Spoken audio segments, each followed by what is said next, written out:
Assalamualaikum warahmatullahi wabarakatuh. Perkenalkan, nama saya Aditya Maulana dengan NIM 9320230003. Perkenalkan, saya Krisna Ade Praman Putra dengan NIM 93203010.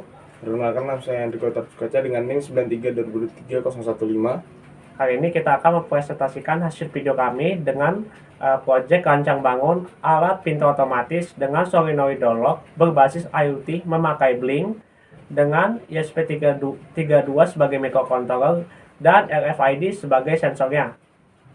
Jadi saya akan menjelaskan tentang power supply ya teman-teman. Jadi power supply ini aliran listrik yang kita akan ubah menjadi AC ke DC. Dan yang terdapat di power supply ini terdapat 222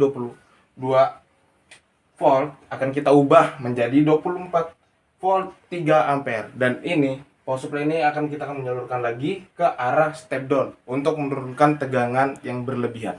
Lanjut ke step down. Ya, teman-teman, kita bisa lihat di sini adalah step down, dan tadi kita sudah menjelaskan bahwa di power supply itu terdapat 24 volt 3 ampere. Kita akan menurunkan dayanya menjadi 12 volt di step down sini, teman-teman.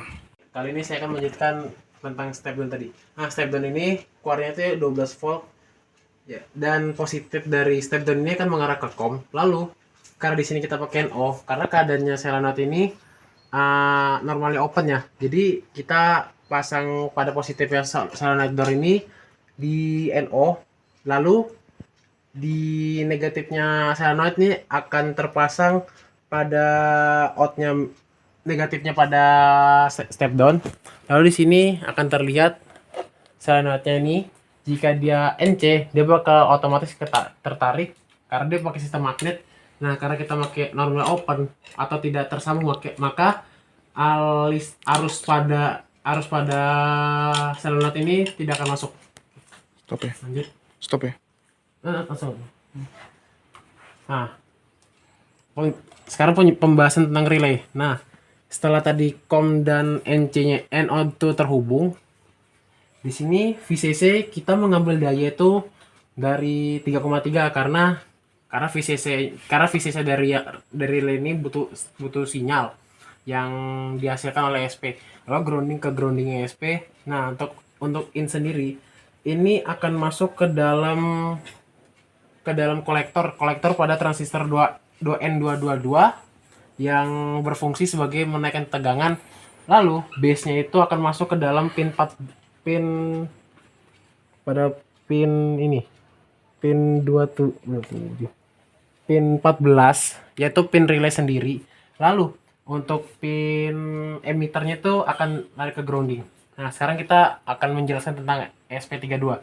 Nah, ESP32 ini adalah microcontroller yang akan kita pakai untuk project kali ini, yaitu untuk pin D5 itu akan colok ke RFID yaitu pin SDA, lalu pin SCK-nya RFID itu akan colok ke dalam pin 18, lalu MOSI itu akan colok ke pin 23, lalu MISO itu akan colok ke pin 19, RST itu akan colok ke pin 27, lalu VCC-nya pada RFID akan colok ke 3,3 volt dan grounding-nya akan colok ke grounding. Oke. Kemudian saya akan menjelaskan bagian pada RFID. Nah, modul RFID ini berfungsi sebagai pembaca ID yang mana akan menggerakkan relay untuk membuka solenoid door lock-nya. Nah, RFID sendiri itu adalah salah satu dari sensor proximity yang mana dia akan membaca gelombang elektromagnetik. Nah, gelombang elektromagnetik itu kita dapat dari kartu yang kita pakai. Nah, dari gelombang tersebut memiliki sebuah ID atau nomor yang mana akan dibaca pada RFID pada bagian IC-nya, dan juga program dari data ID tersebut akan masuk ke microcontroller yaitu ESP32. Nah, di sini ada pin-pin yang kita gunakan. Yang pertama kita ada SDA atau select yang dimana berisi address dari RFID. Kemudian ada pin di sini ada pin namanya SCK yang mana itu clock, yang mana fungsinya adalah mensinkronisasi RFID dengan microcontroller. Kemudian ada pin MOSI. Nah, MOSI ini berfungsi penghubungan data dari dari microcontroller ke modul yaitu RFID, dan juga kebalikannya yaitu MISO, yang dimana dari modul ke microcontroller. Kemudian ada pin GND ya terhubung langsung ke GND pada microcontroller. Kemudian ada pin RST ya atau reset yang terhubung pada pin 27 untuk mereset ulang sistem program RFID. Dan juga ada pin 3,3 yang mana harus terhubung pada pin microcontroller 3,3 volt. Kemudian ada aplikasi Blink yang ada pada smartphone kita. Nah, aplikasi Blink ini akan menghubungkan kita pada ESP32 sebagai kontrolnya. Nah,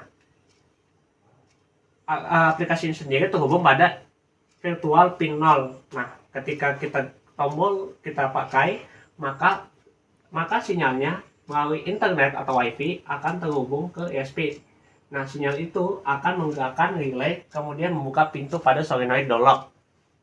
Nah, dan berikut kali ini kita akan melakukan uji cobanya. Nah, bisa dilihat pada bagian alat kita sudah menyala. Nah, sini kita bisa buka pintunya nih, karena solenoidnya sudah aktif. Nah, pertama kita gunakan blink terlebih dahulu. Nah, kita nyalakan, maka dia akan terbuka.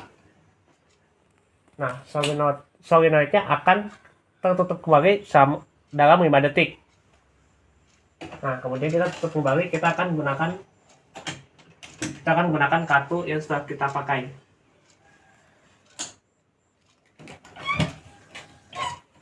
Maka solenoid 5 detik.